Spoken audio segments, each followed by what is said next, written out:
There's a discernible pattern to enduring wealth that eludes most people. Attaining affluence is difficult, but maintaining it for a single generation proves even more challenging.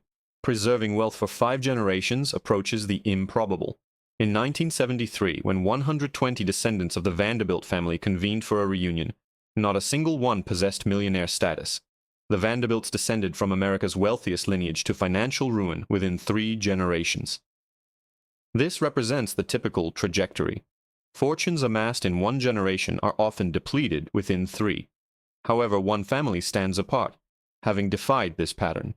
This family has maintained its prosperity not for 3 generations, but for 8, not for 50 years, but for 210, and not confined to one nation, but simultaneously across 5. This is the Rothschild family. By 1815, the 5 Rothschild brothers commanded more financial resources than any royal house in Europe. By 1850, they were recognized as Europe's 6th great power, on par with Britain, France, Austria, Prussia, and Russia, not a nation, but a family. In 1900, the Rothschilds remained the world's most affluent family. In 2025, after 2 world wars, the Great Depression, communism, fascism, hyperinflation, and across 8 generations, the Rothschilds are still estimated to hold between $400 billion and $1 trillion, distributed among hundreds of descendants.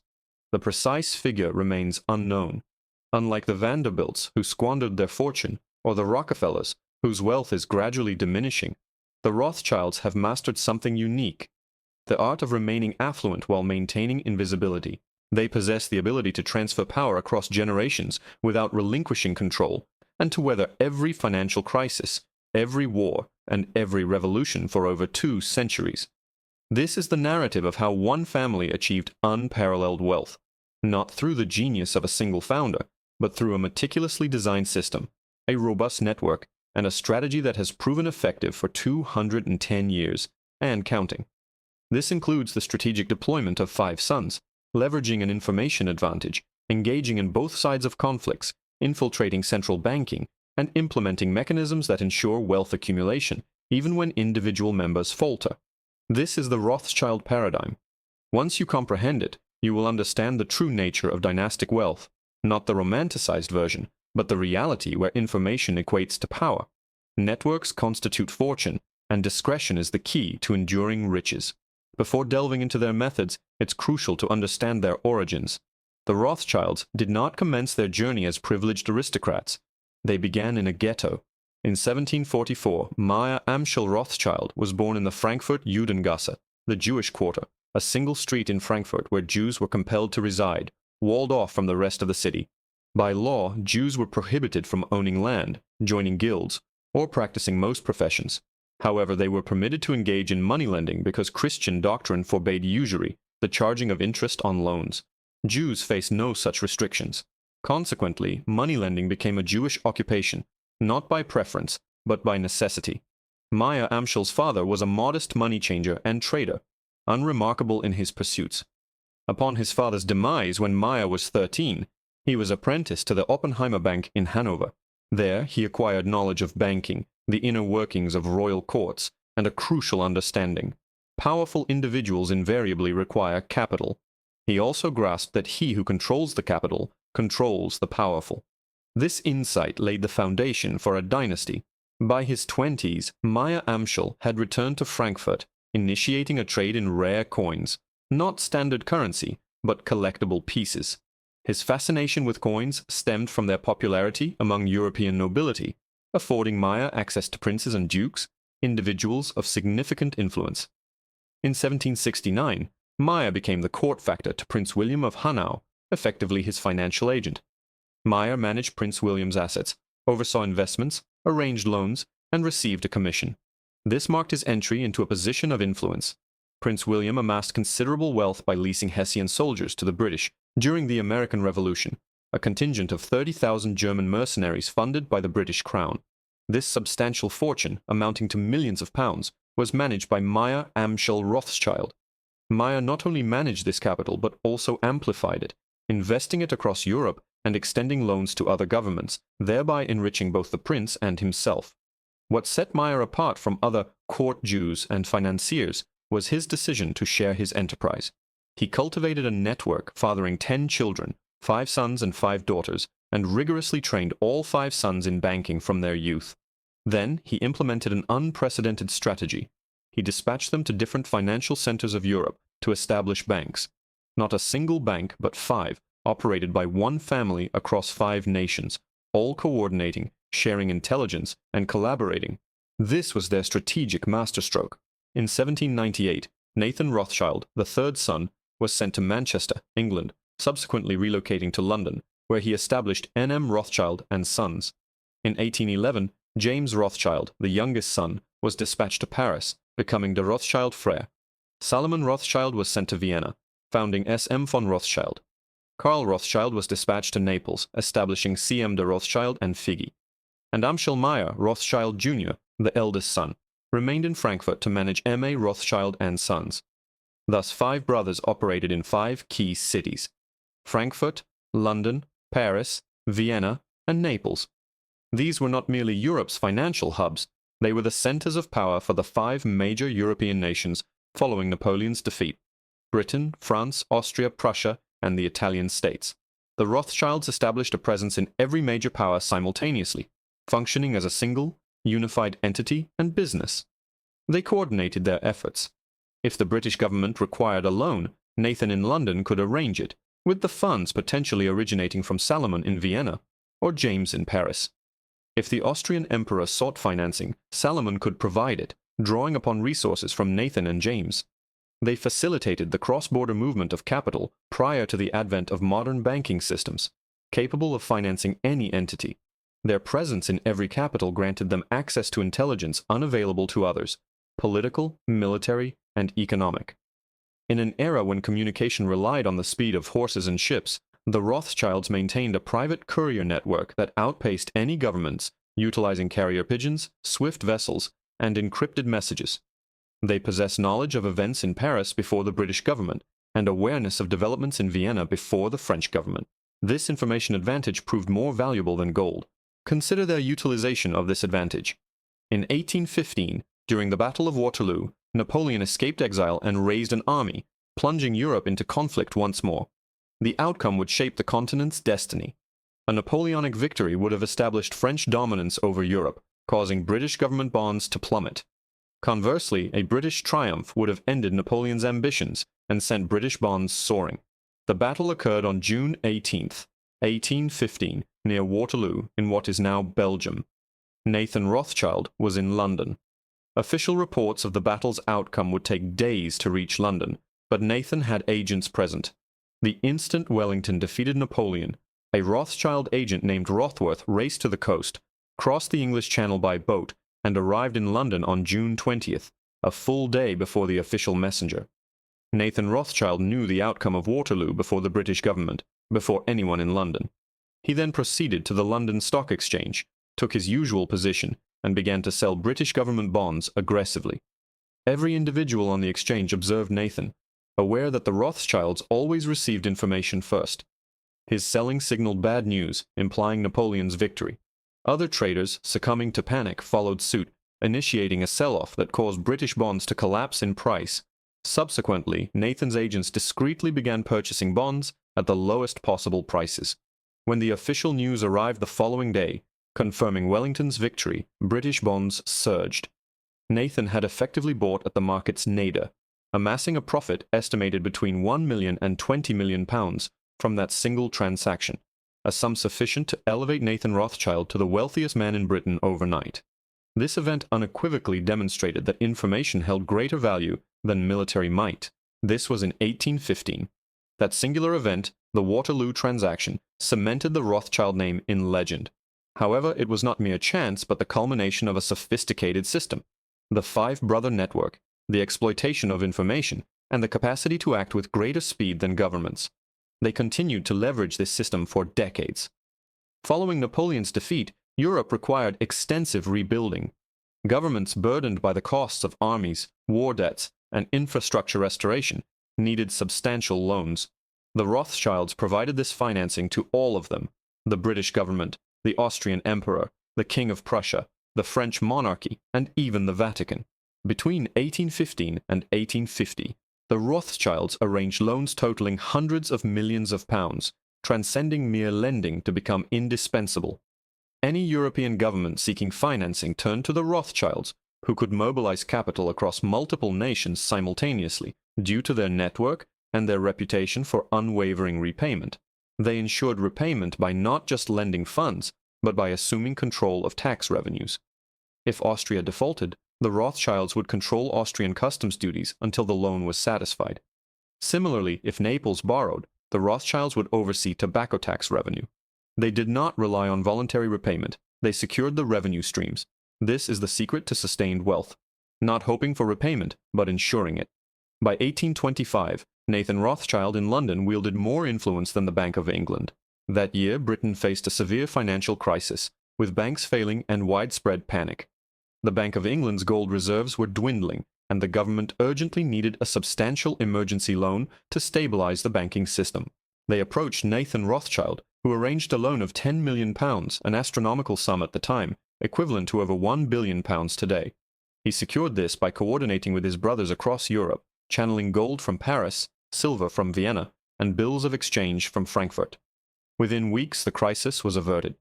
The British government referred to Nathan as the Commander-in-Chief of the City of London, acknowledging his command over capital, which in turn commanded nations. By 1850, the collective wealth of the Rothschild family surpassed that of all European royal families combined. They were recognized as the sixth great power, alongside Britain, France, Austria, Prussia, and Russia. A family, not a nation, wielding unprecedented influence. They maintained this position for a century. Beyond government loans, they diversified into every critical sector, financing the Industrial Revolution, railroads, mining, and infrastructure. In the 1830s and 40s, railroads revolutionized transportation, requiring immense capital for construction. The Rothschilds financed railroad projects across Europe, including the Chemins de Fer du Nord in France, the Nordbahn in Austria, and multiple rail companies in Britain. By 1860, they controlled more railroad mileage across Europe than any other family or company, effectively owning the technology of the era, akin to controlling internet infrastructure today. This control extended to trade, commerce, and economic development. The Rothschilds also dominated mining. In the 1830s, they acquired control of the Almaden mercury mine in Spain, the world's largest deposit, essential for silver refining. Control of mercury meant control over silver production in the Americas. By the 1850s, they managed the Rio Tinto Mining Company in Spain, involved in copper and iron mining, and acquired the De Beers diamond mines in South Africa, at one point holding a significant portion of the global diamond supply. They financed the construction of the Suez Canal in Egypt, taking shares in the company when Egypt defaulted on its loans. They funded oil exploration in Baku, modern Azerbaijan, through the Rothschild Oil Company, which competed with Rockefeller's Standard Oil in the 1880s. The Rothschilds were not merely bankers, they were industrialists, possessing tangible assets that generated wealth independent of financial market fluctuations, a key element of wealth preservation. While financial assets can plummet, physical assets like mines, railroads, and land retain their value. The Rothschilds understood this intrinsically. Crucially, and often misunderstood, they financed both sides of wars simultaneously. This is a documented historical fact, not a speculative theory. During the Austro-Prussian War of 1866, the Rothschilds funded both Austria and Prussia. In the Franco-Prussian War of 1870 to 1871, they financed both France and Prussia. The rationale for financing opposing sides in a conflict was threefold. Firstly, it guaranteed they would be aligned with the victor, who would then owe them money and possess the capacity to repay. Secondly, it granted them leverage over both belligerents, as governments engaged in war are dependent on their financiers. Thirdly, wars are exceptionally profitable. Governments borrow vast sums at high interest rates and risk premiums during wartime. As the sole entities capable of mobilizing capital across multiple nations during such crises, the Rothschilds could dictate terms. They amassed fortunes from wars, not by selling armaments, but by providing the essential financing that enabled these conflicts. Post-war, they financed the reconstruction, profiting from both the commencement and conclusion of hostilities. This was their enduring system. A specific instance is the American Civil War, from 1861 to 1865. Both the Union and the Confederacy required financing. August Belmont, the Rothschild agent in New York, facilitated financing for the Union through European bond sales. while other Rothschild agents explored options for the Confederacy. Officially neutral, the Rothschilds were positioned to finance both sides. The Union's victory resulted in profits from Union bonds, followed by financing for westward American railroad expansion. They profited from war and from peace, a strategy for building wealth across centuries. They remained aligned with capital, not with any particular victor, prioritizing returns above all else. The most vital component of the Rothschild system, explaining their enduring wealth while other families faltered, lay in their family structure and established rules. Founder Meyer Amschel Rothschild instituted principles that the family adhered to for generations. First, all major business decisions required unanimous consensus among the brothers, preventing any single member from jeopardizing the family's fortune through imprudent choices. Second, only male heirs could inherit and control the business, ensuring wealth concentration. While the Vanderbilts divided their wealth among all children, the Rothschilds maintained control within the sons, providing daughters with dowries but not business authority. Though controversial today, this preserved the empire for 8 generations. Third, intermarriage within the family was encouraged. Rothschild cousins frequently married other Rothschild cousins, retaining wealth within the lineage and ensuring spouses possessed an understanding of the business and its rules. Over half of Rothschild marriages in the 19th century were between cousins, a practice that contributed to genetic disorders in later generations but also preserved the dynasty's integrity. Fourth, extreme discretion was paramount. The Rothschilds pioneered financial privacy, eschewing ostentation and boasting. Unlike the Vanderbilts, who constructed opulent mansions and hosted lavish parties, the Rothschilds lived comfortably but discreetly.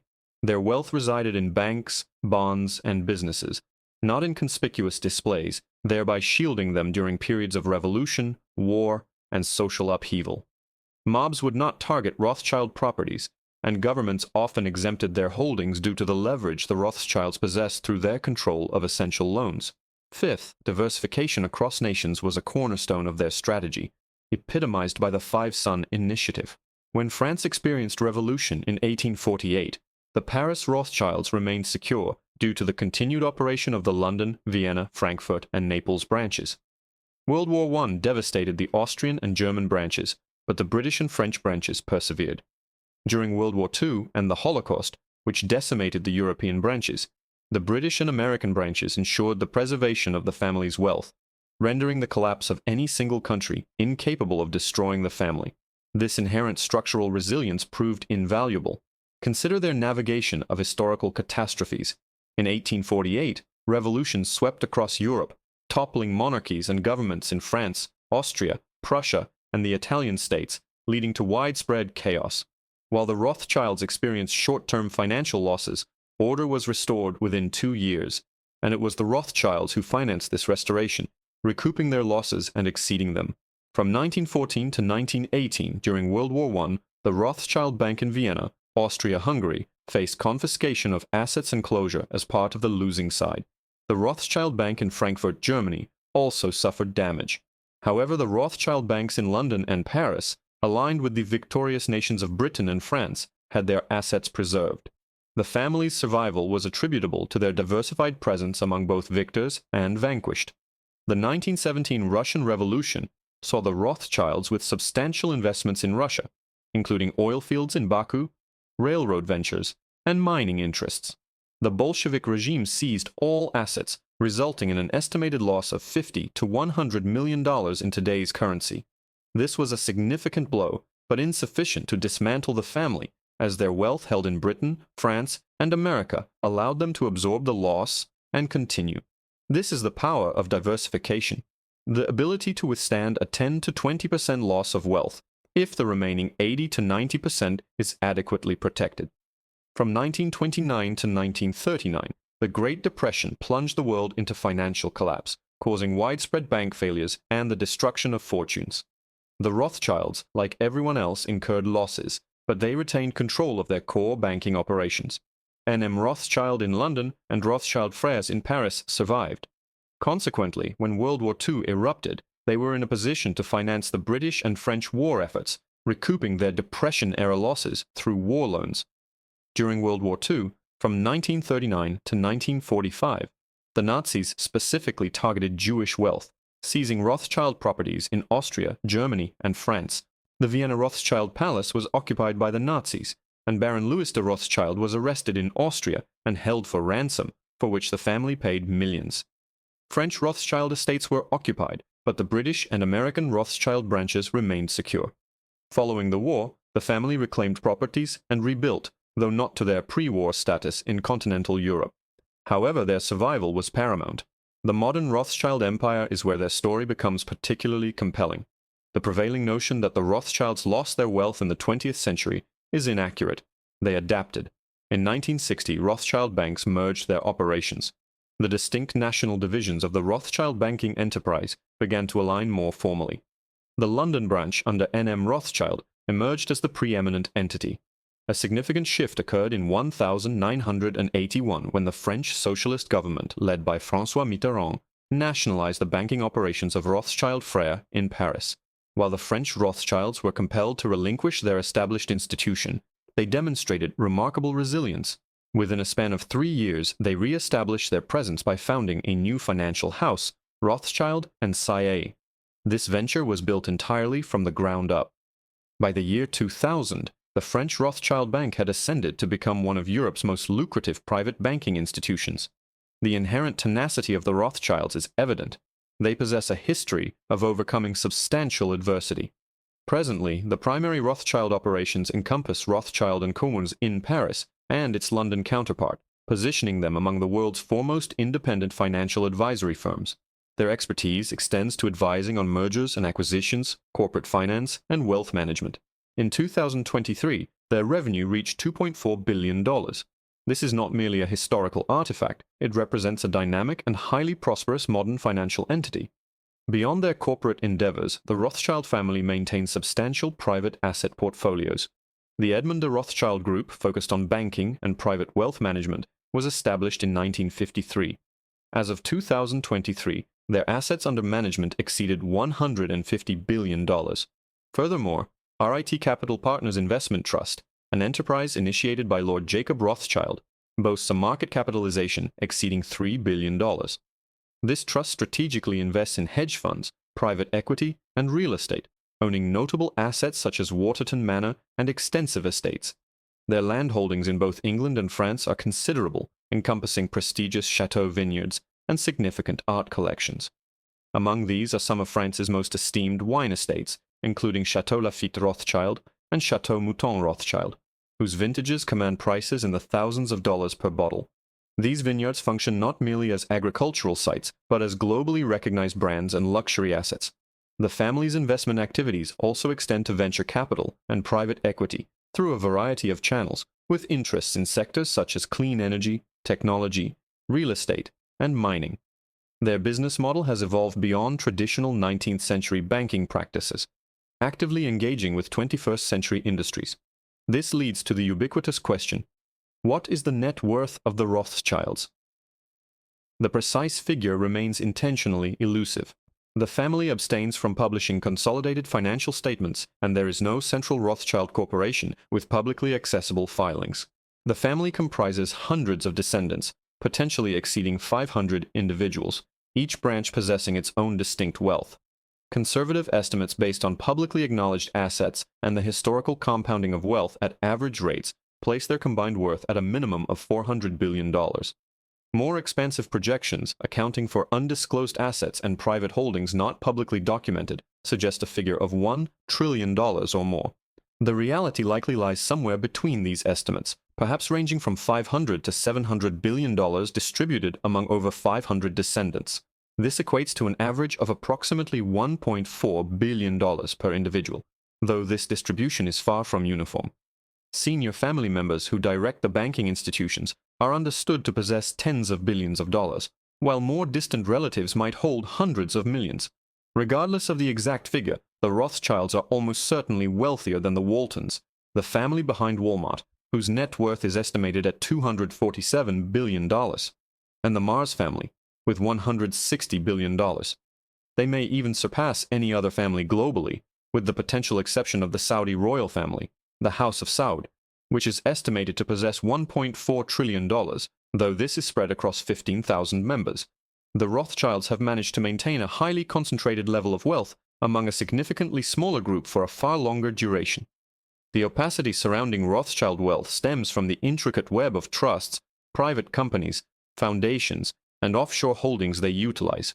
The family were pioneers in financial discretion, with their assets dispersed across private banks in Switzerland, Luxembourg, and Monaco. Real estate is held through trusts in various jurisdictions, and their art collections represent some of the world's most valuable private holdings. Business interests are managed through holding companies with complex structures, rendering them difficult to trace. Consequently, the Rothschilds rarely appear on lists of the world's wealthiest individuals, such as those published by Forbes. This is because such rankings primarily focus on individuals with publicly disclosed assets. Wealth held within private entities, trusts, or shared among numerous family members does not translate into a public profile. This deliberate strategy of remaining off such lists contrasts sharply with families like the Vanderbilts, who, by publicizing their fortunes, eventually lost them. The Rothschilds, conversely, maintain their wealth through their discretion. To comprehend the distinctiveness of the Rothschilds' wealth preservation, consider comparisons with other prominent families. The Vanderbilts amassed their fortune rapidly within a single generation, primarily through railroads and shipping in the 1870s. However, by the third generation, expenditures outpaced wealth creation, with enormous mansions requiring millions in annual upkeep and a lack of subsequent business development or protective trusts. By 1973, not a single millionaire remained among their 120 descendants, marking a complete failure in wealth preservation. The Rockefellers also achieved immense wealth in a single generation, largely through John D. Rockefeller's Standard Oil in the early 1900s. They established trusts to safeguard their fortune, which is currently estimated at around $11 billion distributed among over 200 descendants. While this represents successful wealth preservation, it has led to dilution, with each succeeding generation possessing less per capita than the last, signifying a gradual decline of the dynasty. The Rothschilds, on the other hand, achieved their initial wealth accumulation over 2 generations, from Mayer and his 5 sons between 1800 and 1850. They cultivated an extensive network, extending beyond mere trusts, and diversified across various countries, industries, and asset classes. They have weathered every conceivable crisis for over 210 years. Their current wealth, estimated between $400 billion and $1 trillion, is held by over 500 descendants. Crucially, their wealth is not merely preserved, it continues to grow. This enduring growth is the fundamental difference. The reasons for the Rothschilds' sustained success, where others have faltered, are multifaceted. Primarily, they never ceased working. The Vanderbilts, in contrast, effectively retired, with subsequent generations focused on consumption rather than creation. The Rothschilds, however, consistently pursued further development. Each generation actively participated in the family business or initiated new ventures, investing across diverse sectors, including banking, mining, wine, and energy, thereby remaining relevant. Their geographic diversification was also key. While the Vanderbilts were predominantly American and thus exposed to that nation's economic fluctuations, the Rothschilds were established across Europe and later globally. When one region experienced downturns, other branches of the family provided a stabilizing influence. Furthermore, they maintained their privacy. The Vanderbilts openly displayed their wealth, constructing ostentatious mansions and hosting extravagant parties, making themselves targets. The Rothschilds, while owning elegant estates, eschewed public ostentation, prioritizing privacy, which in turn shielded their wealth. They meticulously preserved family control over their enterprises. Unlike the Vanderbilts, who entrusted management to external individuals prone to mismanagement or misappropriation, the Rothschilds have consistently involved family members in the active operation of their banks and businesses. This contrasts with the Rockefellers, who relied on professional trustees. Family stewardship fosters a long-term perspective, prioritizing the enduring legacy of the family over short-term profit maximization. Addressing the myriad conspiracy theories that invariably surround the Rothschilds, a family subject to more such speculation than almost any other in history, is essential. Claims that the Rothschilds control all central banks are demonstrably false. They exert no control over the Federal Reserve, the Bank of England, or the European Central Bank. While it is true that Nathan Rothschild played a role in stabilizing the Bank of England in 1825, and the family extensively financed governments in the 19th century, their current influence over central banks is comparable to that of any major financial institution, not one of direct control. Similarly, the assertion that the Rothschilds instigate wars for financial gain is an exaggeration. While documented evidence shows they finance both sides of some conflicts in the 1800s, there is no substantiation for them initiating wars. Governments typically engage in conflict for political motivations, and the Rothschilds acted as financiers. The notion that the Rothschilds control the global economy is also overstated. They are undeniably one of the most influential financial families, possessing substantial wealth and considerable sway. But they do not dictate the world's economic trajectory. Numerous other powerful entities exist, including families like the Waltons, Mars, and Kochs, as well as sovereign wealth funds from nations such as Norway, Saudi Arabia, and the UAE, and titans of the tech industry like Musk, Bezos, and Gates. The Rothschilds wield significant power but are not omnipotent. Several factors contribute to the proliferation of conspiracy theories targeting the Rothschilds. Firstly, anti-Semitism has historically played a role. For centuries, Jewish individuals were scapegoated for financial misfortunes, irrespective of their actual involvement. Nazi propaganda specifically exploited the Rothschilds as archetypes of alleged Jewish financial dominion, a toxic narrative that unfortunately persists. Secondly, their inherent secrecy fosters speculation. The Rothschilds eschew public interviews and financial disclosures, creating an information vacuum that conspiracy theories readily fill. Thirdly, their historical influence was genuinely substantial. In the 19th century, their financing of governments and political maneuvering was indeed profound. This historical power is often amplified and projected onto the present day, fueling unsubstantiated claims of ongoing control. While their modern influence is significant, it does not equate to the level of control often depicted. The factual reality of the Rothschilds today is that they constitute one of the world's wealthiest families, likely ranking among the top 3. They manage highly profitable financial advisory and wealth management firms. Their influence in European financial markets and government finance is considerable, and they maintain strong political connections, particularly in Britain and France. Their investments span contemporary sectors like technology, clean energy, and real estate. They possess extensive private art collections and substantial estates. Furthermore, they are notable philanthropists, contributing significantly to charitable and cultural institutions. They deliberately cultivate privacy, actively avoiding public attention. Their operations adhere to family governance principles that prioritize long-term wealth preservation over immediate consumption. In essence, they are immensely wealthy, wield significant financial influence, and maintain a discreet profile, but they do not orchestrate global events from clandestine headquarters. The Rothschilds have established a consistent pattern for generational wealth accumulation. Their initial advantage was rooted in information superiority. In the 1800s, they possessed the most rapid communication network in Europe. Today, while information disseminates instantaneously, they retain an edge through insider access to corporate transactions, government finance, and market intelligence. As advisors to governments and corporations, they possess knowledge of unfolding events before they become public, a modern iteration of their historical advantage. Secondly, they practice radical diversification across countries and industries, avoiding concentration in any single nation or asset class. This strategy, learned in the 19th century, remains central to their approach. They operate banks in multiple countries and invest across diverse sectors, including wine, real estate, mining, energy, and technology. This diversification ensures that if one sector falters, others can sustain the family's prosperity. Thirdly, they maintain stringent family control. Rather than ceding authority to external managers, the Rothschilds continue to have family members at the helm of their major banks and investment firms. While professional advisors provide support, final decisions rest with the family, ensuring a long-term strategic outlook. External managers, conversely, are often incentivized by short-term gains. Fourthly, privacy is paramount. They eschew ostentatious displays of wealth and avoid becoming targets. The Rothschilds do not participate in reality television or publicize their assets on social media. While they own luxurious estates, they do not seek to possess the largest yacht or host the most lavish parties. Privacy serves as a shield against envy, legal challenges, governmental scrutiny, and potential threats. Wealth, by its nature, attracts predators, and privacy keeps them at bay. Fifthly, they masterfully employ trusts and sophisticated legal structures. The Rothschilds were instrumental in pioneering the use of trusts to facilitate tax-efficient intergenerational wealth transfer. Foundations are utilized for art and charitable assets, while holding companies manage business interests.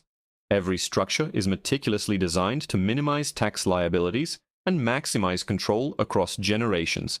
This approach mirrors the Rockefeller playbook, with the Rothschilds predating its widespread adoption.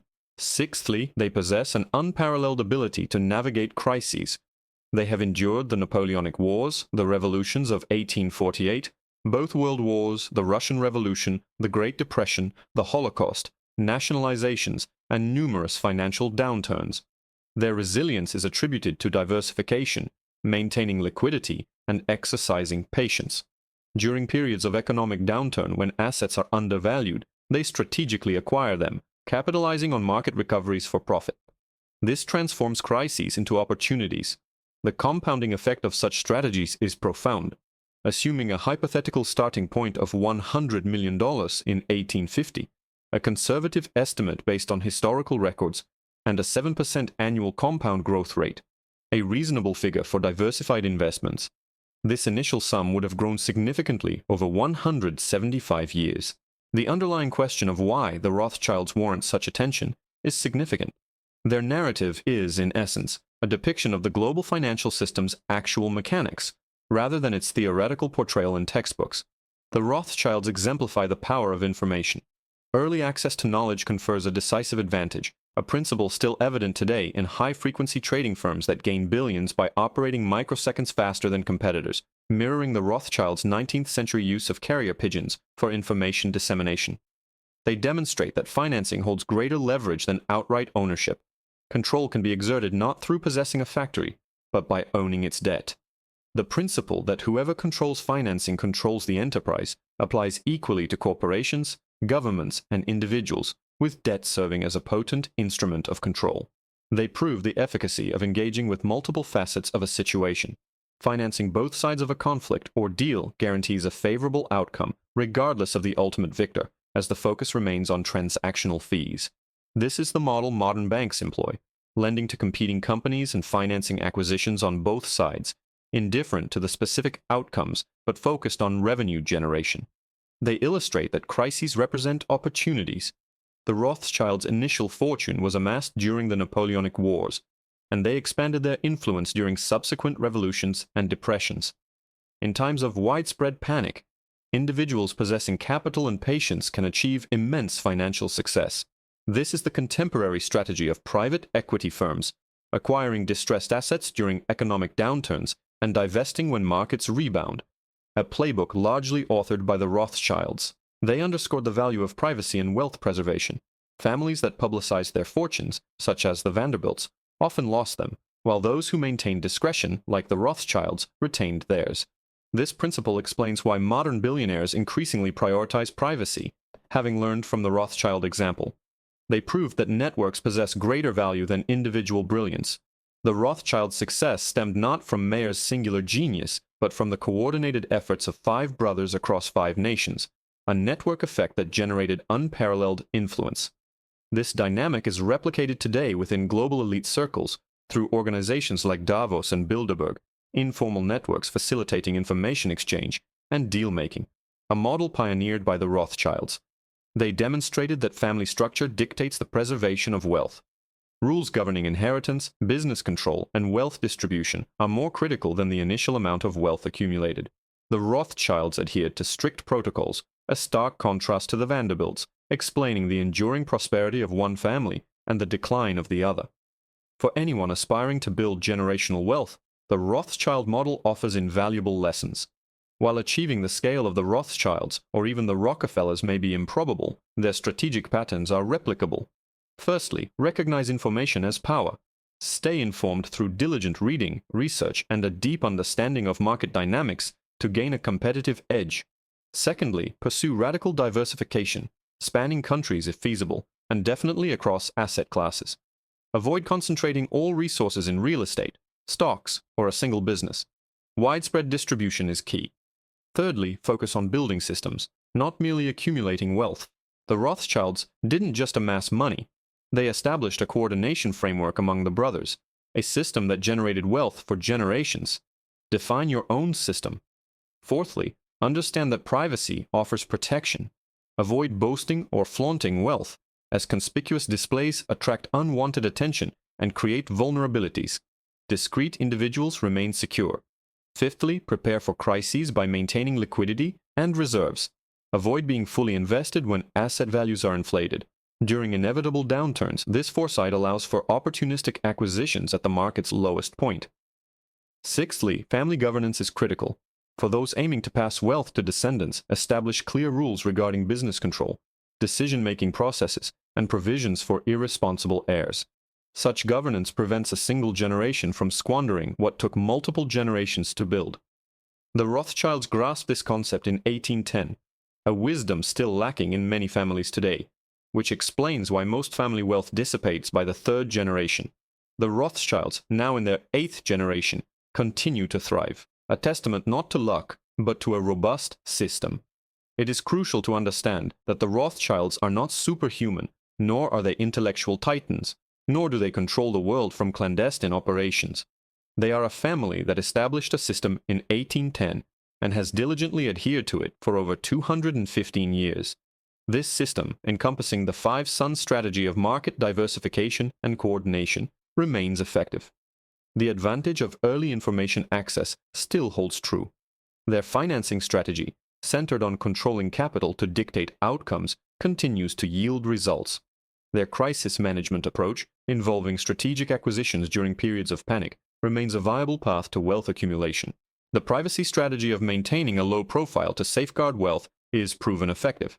Their family governance strategy, with rules designed for intergenerational wealth preservation, continues to function. This is the enduring Rothschild pattern, and the reason for their sustained prosperity across 8 generations, 2 world wars, the Holocaust, numerous revolutions, and countless financial crises. They constructed a system that endures, a system responsible for accumulating over $500 billion in family wealth, making them the wealthiest family in history, not due to superior intellect, but through unparalleled systematic execution. Over 210 years, 8 generations, 5 countries, and hundreds of descendants later, they remain wealthy, influential, and private. This is the essence of the Rothschild dynasty. If this perspective has altered your understanding of wealth preservation and family strategy, consider subscribing, as the Rothschilds are not unique in employing these patterns. The ultra-wealthy universally adopt variations of this same system, and comprehending it is the initial step toward constructing one's own. The Rothschilds stand as proof that dynasties can endure and that wealth can be preserved for centuries with the right structural foundation. The question is not whether it is possible, but whether one is prepared to build the system that facilitates it. The Rothschilds commenced building theirs from a ghetto in 1744. The crucial inquiry remains: from where are you beginning, and what system are you constructing? History provides the answers, and the Rothschilds have provided the blueprint.